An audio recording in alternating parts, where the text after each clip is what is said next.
Hello everyone and welcome to the channel. So I keep on constantly getting this message which is Shushan, I've applied for thousands of jobs and I've just graduated from the university. I'm not able to get a job.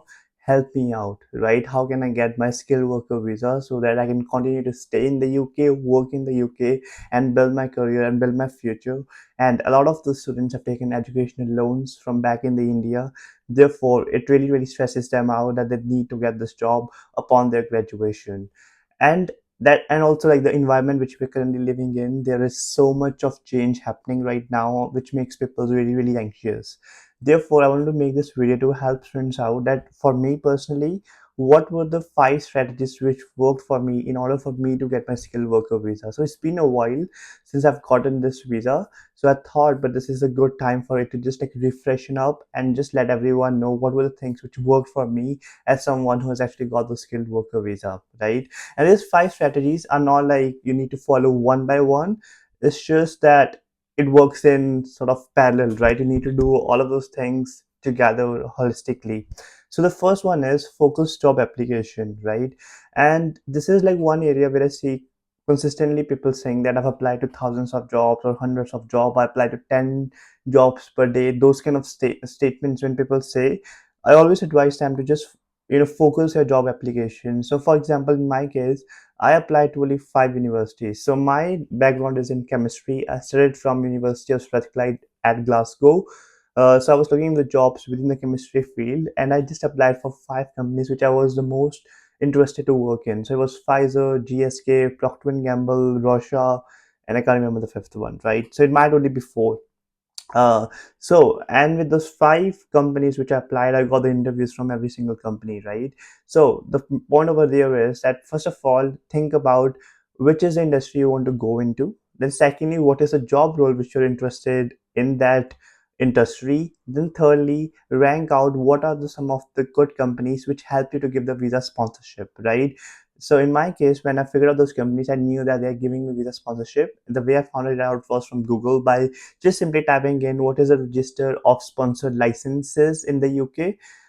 So once I got that list of the companies, whoever sponsors, I then just apply to those 5 companies, right? So that's the third step which you can do, and then you just keep go on applying to those 5 different companies and make sure you put all your effort into making those applications because those are going to be super critical for you.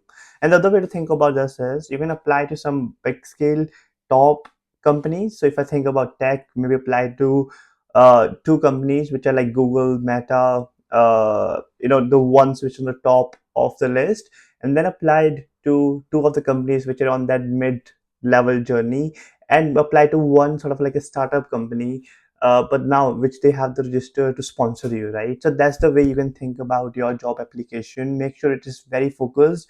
So the second one is about strong CV and personal branding.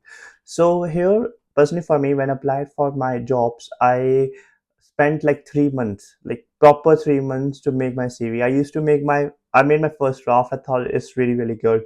I showed it to my professor. It was just like, this is like really bad, right? Then I worked on it, second draft, third draft, fourth draft, and I think it was about eighth or ninth draft once I had perfected my CV.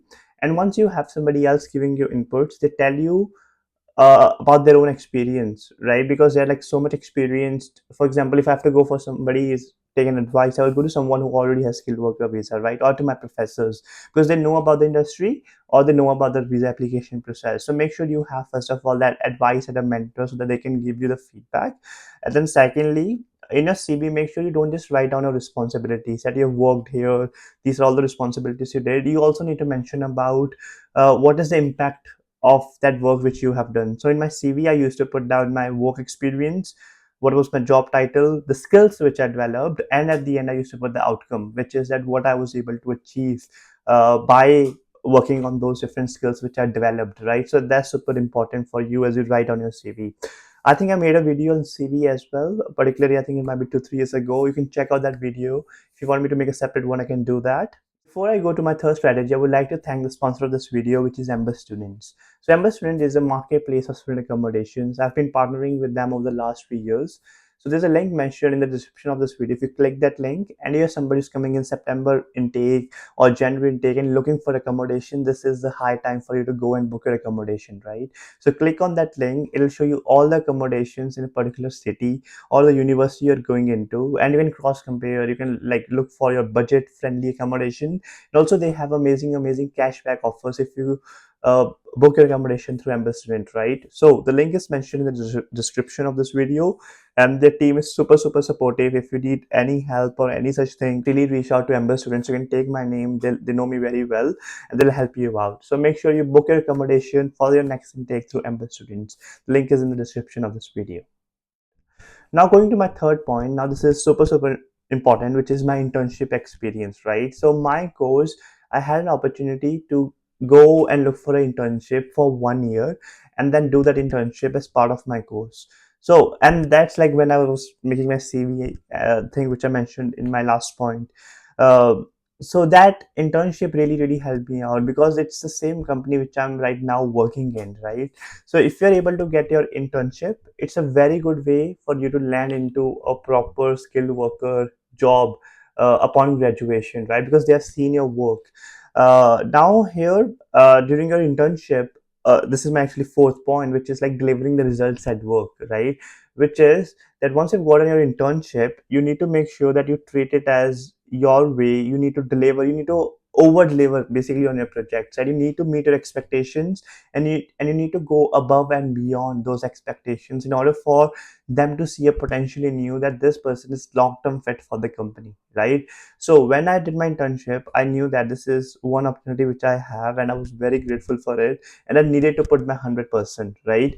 And that's how I spent my entire 1 year doing that internship, that I need to give my 100%, and I need to focus on the work. I don't need to focus on the reward, which is getting the skilled worker visa. I need to focus on my work, and if I do that perfectly, I keep on growing, I keep on developing my skills, I'll eventually land up in getting skilled worker visa, right? So once you're able to do that, that's going to really help you out.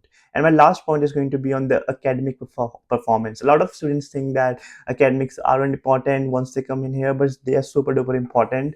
I was like top rank of my course student, right?